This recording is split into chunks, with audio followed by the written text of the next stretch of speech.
Morning ಅಲ್ಲೇ ₹10,000 losses ನ face ಮಾಡ್ಬೇಕಾಗಿ ಬಂತು.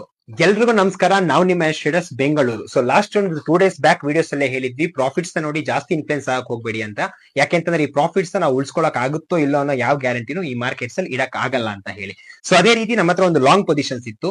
ಎಂಟೈರ್ ಗ್ಲೋಬ್ ಅಲ್ಲಿ ನಿನ್ನೆ US ಟೆಕ್ ಸ್ಟಾಕ್ಸ್ ಗಳದ್ದು ಪುವರ್ ಪರ್ಫಾರ್ಮೆನ್ಸಸ್ ಆಗಿರ್ಬೋದು, ಲೆಬನನ್ ಮತ್ತೆ ಇಸ್ರೇಲ್ ವಾರ್ ಆಗಿರ್ಬೋದು, ಈ ಎಲ್ಲಾ ನೆಗೆಟಿವ್ ಸೆಂಟಿಮೆಂಟ್ ಗಳು ಇಡೀ ಗ್ಲೋಬಲ್ ಮಾರ್ಕೆಟ್ಸ್ ನ ಟ್ರಿಗರ್ ಮಾಡ್ತು.